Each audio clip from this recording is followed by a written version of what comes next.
have Evelyn from NYFarmgirls joining us. How are you this morning, Evelyn? I'm doing great. How are you? I'm great. And actually she's not in New York right now. We'll get into that in a second.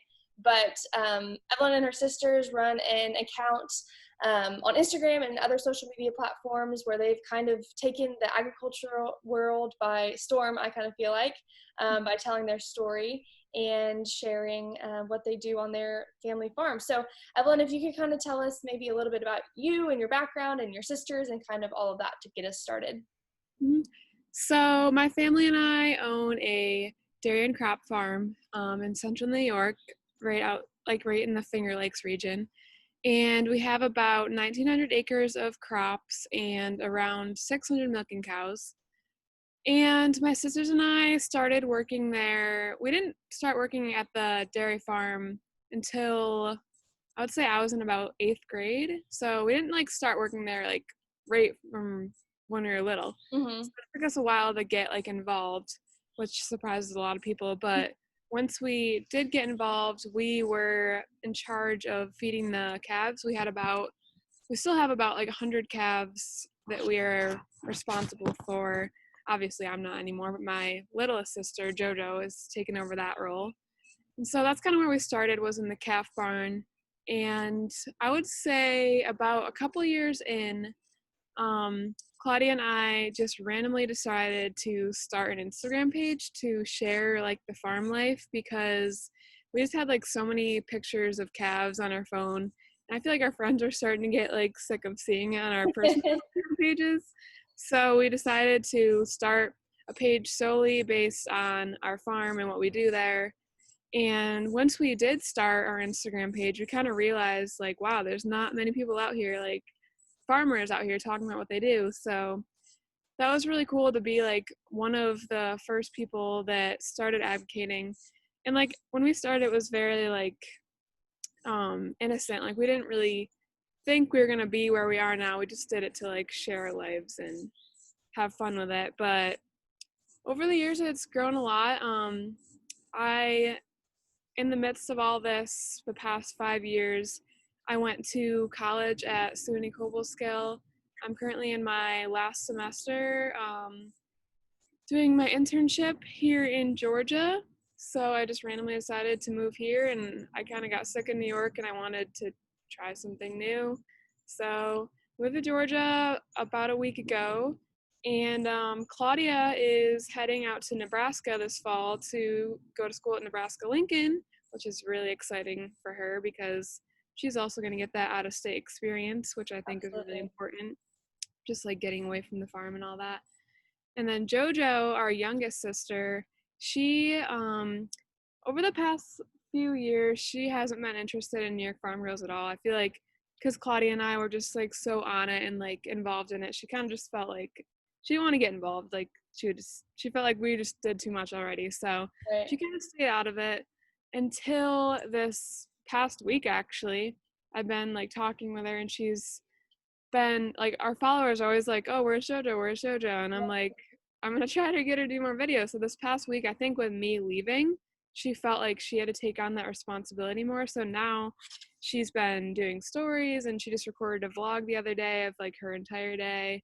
And so I'm really excited. She's going into her sophomore year of high school, so she's really young, but she is starting to want to become part of it more, and I'm really excited because Claudia and I won't be on the farm, so we need somebody that will be getting that footage.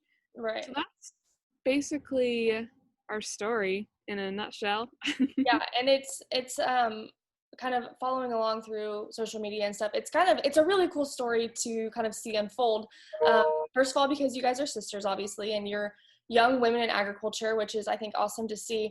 And it's honestly amazing how much you guys have, just kind of watching your evolution of your guys' page and everything you've done in such a short, 5 years, but still a short amount of time, for how long you guys have, or excuse me, for how young you guys are. I know I'm 24 and you're 21, correct? Yes. Yeah, so even me, I'm thinking, oh my gosh, I'm young. I hope people take me seriously. But then I see you guys and I'm like, okay, yes, if they can do it, I feel like you guys have kind of forged the road for many people. Yeah. But I guess touching on that a little bit, what with you guys being so young, do you guys ever feel like, oh, I'm not going to be taken seriously, or like how do you kind of combat all of that?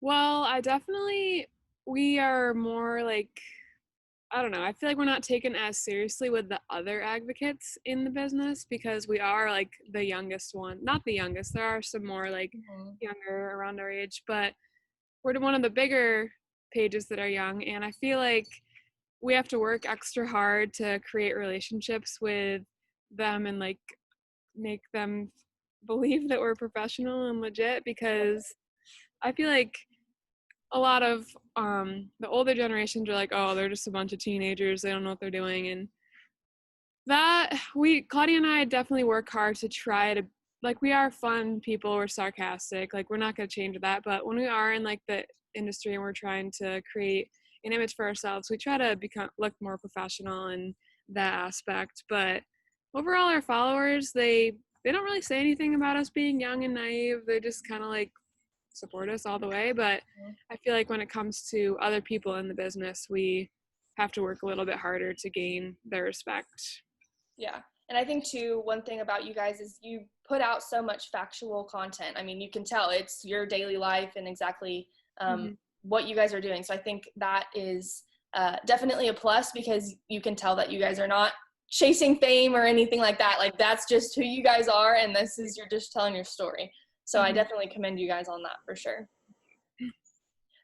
Going back a little bit to your family operation. So I know you said you had about 600 milking cows and then 1,200 acres of farming land. What kind of cattle do you guys, well, I mean, dairy cattle, but what breeds is kind of the majority that you guys run? We mostly have Holstein, but we also have like a bunch of jerseys scattered in there because I feel like I started that trend. Jerseys are my favorite breed.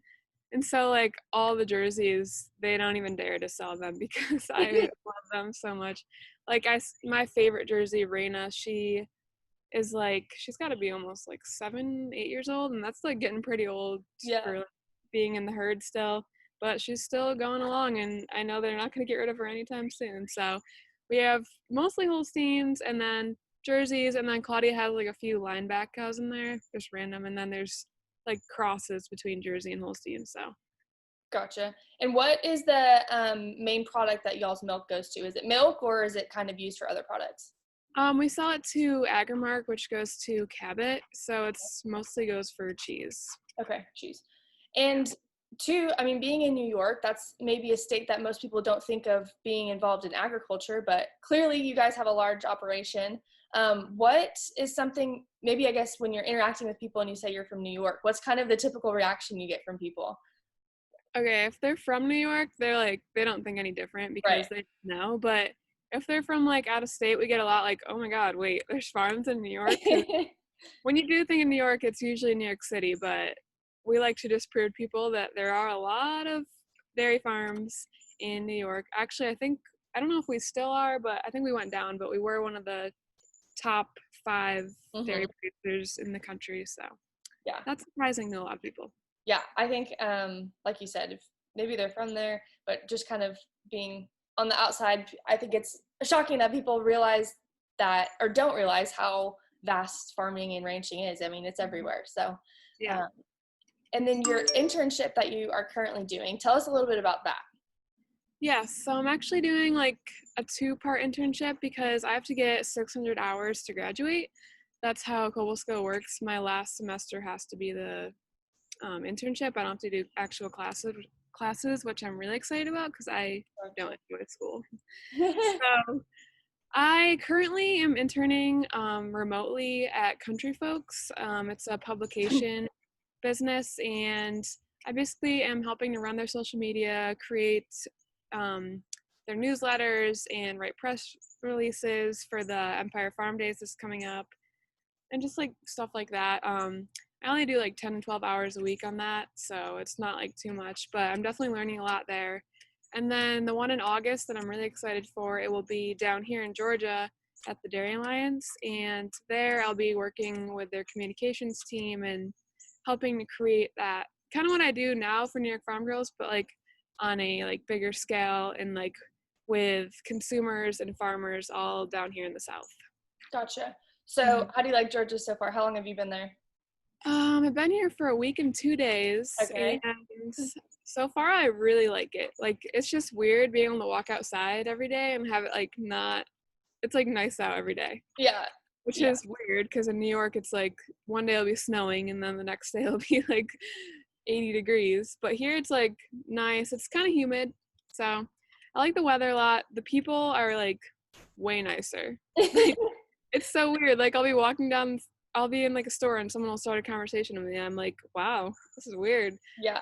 And the food's amazing. So far I really like it. It's definitely different and weird being away from family because I've never really done that because Cobleskill is only 2 hours away where I was going to college. So I just kind of came home every weekend. So being like 1,000 miles away from my family is definitely something I have to adapt to. Yeah, for sure. That was I'm originally from California and then came to Texas for school, so I can Mhm. definitely relate to you on that. And the humidity definitely Mhm. is a big thing in the South, and then the people. That was the first thing I noticed too, is how And I friendly love everybody it. is. So when you guys kind of started, actually, let me take a step back. What is your, since we're talking about your internship, what's maybe your like ultimate career goal? I don't like that question because I really don't I know. know. I always hated that question too. I still don't like I, that question. I know. I really love, like, back in high school, I was like an extreme introvert, Mhm. and like I was nothing like I am now. But like our page has really helped me like come out of my shell a lot. So I probably would have never said this like however long ago, 6 years ago, but I really want to like keep talking to the public and creating that relationship and helping them learn where their food comes from and helping farmers like connect with consumers because I feel like that's a hard thing because farmers are like so busy. And I've had this like idea in my mind for a while and I want to start like my own social media business where I it's like a course I think I want to do where I like help farmers either learn how to utilize social media to like improve their farm and their relationship with consumers or even help take over their social media pages and like run their pages for them. So I feel like I really like what I'm doing now and I have like a lot of experience in it. So I definitely want to keep on the road I'm in now. Eventually I do want to have cows again because I feel like I need to have cows around me to be happy. Right. So it's like weird right now being so close to the city and not being able to have a cow in my backyard. So I definitely want to maybe I don't know. I have like a lot of dreams that I want to do, but I definitely want to have like a beef farm someday and then run like my own business because I love what I do now, so I don't want to ever stop. Right. Yep. And you guys have built a very solid foundation. So I think it's a good stepping stone to kind of launch into whatever you guys hope to do from that. But how did you guys kind of I mean, you talked a little bit about the story of, you kind of decided you needed a place to share your cow pictures. But Mhm. what's your main audience through that? Is it kind of everyone, just agriculture? What do you guys kind of find through that? I found that it's actually crazy how many farmers are on social media now, so it's awesome to be able to like talk and like create relationships with them even if they're like thousands of miles away. So there are a lot of farmers for audience, but I've also noticed there's a lot of consumers on there that are really curious about where their food comes from and I'm able to like answer their questions that I always say to like I want to tell my story before someone else does it for me like in a bad way because we do have a lot of consumers on there that are like so are what these like animal rights activists saying about dairy farms right and I'm like no it's not but I'd be willing to like talk to you about it so you can hear it right from the source and like that kind of stuff so we have a good mix of people that have no idea about farming and they're on our page to learn more and we also have people a bunch of farmers on there too that we're just it's like one big community of all of us it's really cool. Right. And with those consumers, what do you guys find to be like the biggest misconception that they have either about dairy or agriculture? I there's like a few main topics but I feel like the more touchy subjects like cow calf separation, where do bull calves go on a dairy farm, um, what else? Antibiotics use on a dairy farm. Those kind of videos that animal rights activists really thrive on and try to put in a negative light and spread misinformation on. I Right. feel like those are topics that people really want to know about. So our page, we are not afraid to talk about them. I know a lot of pages out there are, because I mean, it is a scary thing to talk about because you are opening up to a lot of people that may not like to hear that kind of stuff. Right. So, but our page, Claudia and I decided right from the get-go, we're not going to be afraid, and this is the kind of stuff that people need to hear. Right, absolutely. And I know you guys too have a kind of guide, maybe I'll call it, for other people who are trying to tell their stories and are dealing with activists too. So that is a great resource as well for people who are kind of getting started or are dealing with some of those issues, because that can be scary to put your beliefs in your story out there and then have somebody completely attack you for it. So thank you all for doing that. And how is it working with your sisters? I don't know if I can work with my brother. So when we used to work all together in the calf barn, there were some days when we not get along very well. But they're normally just like stupid fights. But Claudia and I we work really well together, surprisingly. We're like very similar, but different in our own ways business wise. Like I'm like the more creative mind. Like you won't see my face much on the page because I'm like the behind the scenes worker. Right. While he's like the practical, she likes the businessy side of things, while I'm the creative side. So she likes to have her face out there, and she's really good at it. She's like, I don't know how she's very good. I have to like read like a story like 6 times. Like, well, she just throws them up like it's no problem. But Claudia and I work really well together within a business, and then as sisters, like we're like best friends. So, and then JoJo, she's just starting to get into it, but JoJo and I have always had like a harder time getting along because I'm the oldest, she's the youngest, and I feel like, I don't know, there's always some like little tension there. But as like she matures and I mature, like we're both starting to get along better, and she's slowly moving her way into the business. So I'm excited to work with her on that too. Yeah, and you guys, you do a great job as far as working together. We don't see any of the fights on the other side, but so last kind of question is, what's one message you would send to people who maybe, well, anybody, any ag literacy knowledge? What's one message you would kind of end with?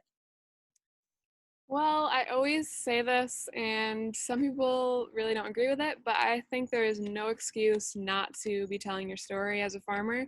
And I believe that right now we are the future of ag. We are the ones connecting with these consumers, and if we don't do it now, it's not going to be good, because if consumers are not hearing it straight from the source, then we're going to continue to lose these people that want to consume dairy products. So I would say, like, just get out there, start telling your story. If you need help with it, you can come to us. And like I said before, if you're not going to be telling your story, someone else will be doing it for you. Absolutely. Yep. I think that's well said, well put. I couldn't agree more with that. Evelyn, thank you so much for joining me today. And I hope you stay cool in Georgia and continue to meet nice people there, and have a great rest of your day. Yeah, you too. Thank you.